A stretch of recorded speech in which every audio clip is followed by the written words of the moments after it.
नमस्ते, पुनः एक बार आप सभी का रियल रिपोर्टर न्यूज पर मैं अजय साहनी स्टार स्वागत करता हूं दोस्तों। और अभी उत्तर प्रदेश की एक खबर आप लोगों को बताने जा रहा हूं, जिसे आप लोगों को जानना चाहिए और समझना चाहिए रिश्तों की गरिमा को, और कहीं ना कहीं ऐसे वारदात न हो इसके लिए एक तरह की जिम्मेदारी लेनी चाहिए समाज को।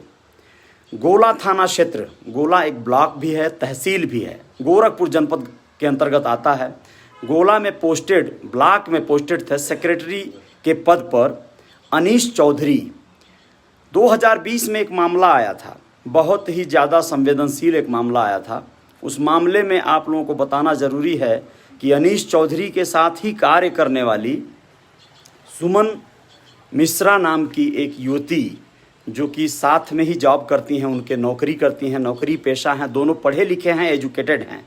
इन दोनों ने साथ कार्य करते करते कब एक दूसरे को अपना साथी बना लिया, कब अपने एक दूसरे को जीवन साथी बनाने का निर्णय ले लिया, यह किसी को पता नहीं चला।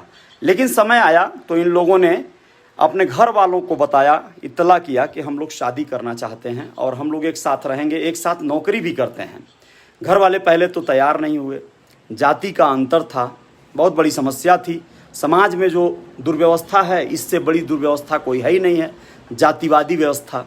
तो यहाँ पर जो है लड़की के घर वाले बिल्कुल तैयार नहीं हो रहे थे और उन लोगों ने साफ मना कर दिया कि ऐसा बिल्कुल नहीं होगा। इस पर कुछ दिन तक इंतजार किया अनीश चौधरी, और फिर जो है एक दिन इसने निर्णय लिया, दोनों भाग गए। घर से भागते हैं, मामला वायरल होता है, तहरीर दे देते हैं लड़की के पिता गगहा थाने में, गोला थाने में, हर जगह, और कहते हैं कि मेरी बेटी को लेकर ये भागा है और अपहरण किया गया। अपहरण का केस दर्ज होता है, लेकिन जब वो लोग सोशल मीडिया पर लाइव होकर कहते हैं कि हम लोग एक दूसरे से प्यार करते हैं और हम लोग एक दूसरे से शादी करेंगे, घर वाले जो है रजामंद नहीं थे, इसलिए हम लोग ऐसा कार्य किए, तो पुलिस इस मामले को ठंडे बस्ते में डाल देती है, बंद कर देती है फाइल को। इसके बाद क्या होता है, कहानी एक अलग मोड़ लेती है दोस्तों। कुछ समय तक ये मामला चल रहा होता है। 3 माह पहले मात्र सब कुछ लगा कि एक बार ठीक हो गया है, और ठीक होने के एवज में अनीश चौधरी और सुमन मिश्रा, ये दोनों लोगों की शादी तय हो जाती है। और 3 महीना पहले इन लोगों ने धूमधाम से शादी किया, बहुत शानदार जो है तरीके से, रीति रिवाज से शादी हुआ। परिवार के सभी लोग सम्मिलित हुए, रिश्तेदार सम्मिलित हुए, खूब अच्छा खासा गाजा बाजा के साथ हुआ, बड़े खुश थे दोनों। 3 महीने पहले की बात है, और 3 महीना ही अभी बीता था कि कल की वारदात है। अनीश चौधरी को 2 मोटरसाइकिल पर सवार लोगों ने, जैसे ही वो ब्लॉक के ही पास एक चौराहे पर निकला चाय पीने के लिए, 2 मोटरसाइकिलों पर सवार 4 लोगों ने गोलियों से भून दिया। कल की बात है, गोरखपुर जनपद की बात है। अब वह प्रेम विवाह या जो भी है, ये भारी पड़ गया। बार बार चीखती पुकारती उसकी पत्नी सिर्फ और सिर्फ पुलिस वालों से यही गुहार लगा रही है कि मुझे आरोपियों को मेरे सामने लाओ, मैं उन्हें सजा दूंगी, अपने हाथों से सजा दूंगी। मेरे पति को मेरे मायके वालों ने मार डाला। वहीं पर अनीश के भाई अनिल चौधरी हैं, जो पूर्व प्रधान रह चुके हैं, उन्होंने भी कहा है कि प्रेम विवाह के इस वजह से ऐसी वारदात हो गई, मेरा भाई अब इस दुनिया में नहीं रहा। जबकि दोनों लोग एक साथ कार्यरत थे, दोनों लोग एक दूसरे के लिए बने ही थे।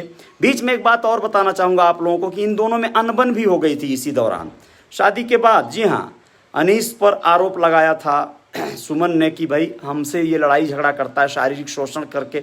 मतलब एक मोड़ ऐसा आता है, प्रेम विवाह वगैरह ऐसी परिपाटी है कि इसमें लड़ाई झगड़े तो वैसे आमतौर पे हर किसी में होते हैं, लेकिन इसमें कुछ ज़्यादा ही तूल पकड़ लेता है। कई बार जो है, जैसे नहीं कहते हैं कि वो पुरानी बातें, गड़े मुर्दे उखड़ने लगते हैं। कई बार ऐसा भी होता है कि जो अंतरजातीय मतलब विवाहों में इस तरह की बातें आ जाती हैं कि भाई बाद में एहसास होने लगता है कि हमने गलती कर दिया, चाहे वो लड़की को होने लगे चाहे लड़का को होने लगे। लेकिन एक बात आप लोगों को बताना यहाँ ज़रूरी है, ऐसे में क्या होता है कि जब तुम 2 परिवार वाले, 2 अलग अलग परिवार के लोग इसमें सम्मिलित होते हैं शादी जैसी संस्था या परंपरा में, तो इसमें होता यह है कि तुम जब लड़की को लेकर घर से भाग गए, तो तुमने क्या किया कि लड़की के परिवार वालों को बहुत बुरी तरह से आहत कर दिया। चाहे वो गरीब हो या अमीर हो। ये भागने की जो परंपरा है लोगों की, पढ़े लिखे लोग जब इस तरह के कार्य करने लगते हैं तो बहुत गलत हो जाता है। इसमें क्या होता है कि कई एक परिवार में ऐसे लोग होते हैं, मान लो माता पिता मान भी गए, तो भाई होते हैं, चाचा होते हैं, वो लोग कुंठित मानसिकता से ग्रस्त होते हैं। कई बार भाई है तो युवा है वो, और युवा खून है तो उबाल मारेगा। वो सोचेगा कि मेरी बहन के साथ इस तरह का दुर्व्यवहार या इस तरह का कांड करने वाले को मैं जीवित नहीं छोड़ूंगा। वो तुमको अपना जीजा कैसे स्वीकार कर लेगा इतनी आसानी से। मैं बहुत दुखी हूँ इस बात से। इस तरह का कारनामा जब बच्चे करते हैं, मान लो बालिग हैं, ये बात अलग है, पढ़े लिखे हैं, पोस्टेड हैं, पैसे कमा रहे हैं, तो इसका मतलब ये भी नहीं होता है कि आप इस तरह से किसी की भावनाओं को आहत कर दो। बच्चों को ये निर्णय लेने के लिए मैं नहीं कहता कि अधिकार नहीं है। आजकल तो बच्चे पैदा नहीं हुए कि बस उनको अधिकार और सारी चीज़ें मिल जानी चाहिए, और ज़रूरी भी है। अधिकार है, उन्हें जीने का अधिकार है, उन्हें रहने का अधिकार है, उन्हें अपना निर्णय लेने का अधिकार है। जब वो नौकरी कर लिए, पढ़ाई लिखाई कर लिए और सब कुछ कर लिए, उम्र से बालिग हो गए, तो उन्हें अधिकार है। लेकिन फिर भी कहीं ना कहीं मायके का लोग भी, जो लोग इसको पाल पोस के बड़े करते हैं बच्चों को, उन लोगों को भी एक बार लगता है कि हमारा भी कोई दायित्व था, हमारी भी कोई लायबिलिटी, अगर जो भी अधिकार था, और उस अधिकार को पाने की लड़ाई में कई बार इस तरह के निर्णय ले लिए जाते हैं जो कभी भी नहीं होने चाहिए। ये वारदात नहीं होनी चाहिए थी। जब शादी हो ही गई थी, जो बेइज्जती है, जो भी निंदा है समाज में, वो सब हो ही गया था। अब क्या ज़रूरत थी इस तरह के वारदात करने की। अब आपने कई जिंदगियां तबाह कर दी। अपनी ज़िंदगी तो खैर जेल में बिता लोगे, लेकिन अब वो लड़की जो विधवा हो गई, उसका ज़िंदगी का क्या होगा, और बहुत दिनों तक ये दंश उसके दिल से कभी नहीं निकलेगा। इस दर्द के साथ वो कितने दिन तक चलेगी, कैसे जिएगी, क्या करेगी, ये सब आप लोग स्वयं, समाज तय कर लेगा और समझ लेगा। आप लोगों को इसी के साथ साथ एक और खबर मैं कुशीनगर जिले से बता देना वाजिब समझता हूं, क्योंकि वहां भी इंसानियत शर्मसार हुई है, रिश्तों का कत्ल हुआ है, बहुत ही बुरा हाल है। कुशीनगर जिले की बात है। एक हैवान माँ ने इतना ज़्यादा कुंठित हो गई, इतना ज़्यादा वो पागल हो गई कि उसने अपने 4 बेटियों को तालाब में फेंक दिया। दोस्तों, जी हाँ, आप लोगों को बताना बहुत ज़रूरी है कि लक्ष्मीपुर बाबू निवासी सरल मियाँ की पुत्री नूरजहां, पटहरवा थाना क्षेत्र की बात है ये, कुशीनगर जिले की बात है ये। नूरजहां का निकाह कटिया थाना क्षेत्र के असलम से हुआ था। कौलरही निवासी है वो, कौलरही गांव है उसका। असलम गुजरात में काम करता था, और बकरीद के अवसर पर उसने अपनी मां को, जिसने उसे जन्म दिया, पाल पोस के बड़ा किया, उसको 10,000 रुपये उसके खाते में भेज दिया था। इसकी औरत नूरजहां मायके गई थी उस समय, और जब ये खबर सुनी तो पगला गई। 10,000 रुपया उसको मिला था उसकी माँ को। अब वो कोई खैरात तो मिली नहीं थी, इनाम भी नहीं मिला था, कोई लॉटरी भी नहीं लगी थी। उसका बेटा भेजा था, लेकिन वो वापस आकर अपने सास से वो पैसे मांगने लगी अपनी बेटियों के पालन पोषण का वास्ता देकर। उसकी सास भी गजब की निकली, वो भी जो है उससे लड़ गई। लड़ाई झगड़े इस कदर बढ़े कि वो बौखलाई हुई, वहाँ से निकली और सीधे जाकर गांव के नज़दीक एक पोखरे के पास अपनी बेटियों को तालाब में क्रमशः फेंकने लगी। लोग वहां जब तक पहुंचते और कुछ समझ पाते, तब तक 3 बेटियां डूब चुकी थीं। एक बेटी किसी तरह जान बचाकर भाग पाई। पुलिस के आने तक 3 बेटियों की लीला समाप्त हो चुकी थी। गांव वाले जब तक जुटे और ससुराल वाले जब तक जुटे, तब तक बहुत बड़ा कांड हो चुका था। दोस्तों, इस तरह की वारदात करने वाली अब मां को गिरफ्तार करके पुलिस ले गई है, पूछताछ कर रही है। क्या होगा पूछताछ से? क्या वो बेटियां जिंदा हो जाएंगी?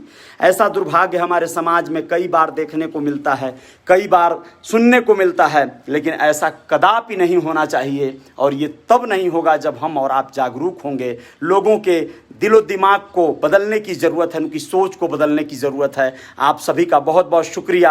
जो लोग भी इस खबर को सुन रहे थे उन सबका धन्यवाद। आशा जाधव जी, आपका भी बहुत बहुत शुक्रिया। राम निवास साहू जी, बहुत बहुत शुक्रिया। कयूम अंसारी, कुलदीप सिंह जी, बहुत बहुत धन्यवाद, बहुत बहुत शुक्रिया। राहुल मिश्रा कह रहे हैं कि ज़िंदगी में चुनौतियां हर किसी के हिस्से में नहीं आती, क्योंकि किस्मत भी किस्मत वालों को ही आजमाती है। बहुत बहुत शुक्रिया राहुल, बहुत बहुत धन्यवाद। सुनील कुमार मौर्य जी, बहुत बहुत धन्यवाद। आलोक देव जी, बहुत बहुत शुक्रिया। और बहुत बहुत बहुत धन्यवाद आप सभी दोस्तों का। अनिल शर्मा जी, विकी कुमार, गुड मॉर्निंग, बहुत बहुत धन्यवाद, बहुत बहुत शुक्रिया। और आप सभी दोस्त, प्रकाश तिवारी भैया बोल रहे हैं कि बहुत सराहनीय कार्य अजय जी, थैंक यू, बहुत बहुत धन्यवाद आपको बड़े भाई, बहुत बहुत धन्यवाद। और पिंटू परदेशी जी बहुत बहुत शुक्रिया, पिंटू, बबीता उप्रेती जी बहुत बहुत शुक्रिया आपका, बहुत बहुत धन्यवाद। और साथ ही साथ आप लोगों को बताना ज़रूरी है, उत्तम चंद निषाद जी, धन्यवाद उत्तम जी, बहुत बहुत शुक्रिया। और आप सभी साथीगण, दोस्त मित्र, जो लोग भी इस खबर को सुन रहे थे, चौकस रहिएगा, चौकन्ना रहिएगा, जागरूकता से ही समाज में बदलाव आएगा। जय जयकार जारी रहेगी, कुछ और खबरों के साथ हाजिर होंगे कुछ ही क्षणों बाद। बहुत बहुत धन्यवाद। जय हिंद, जय भारत।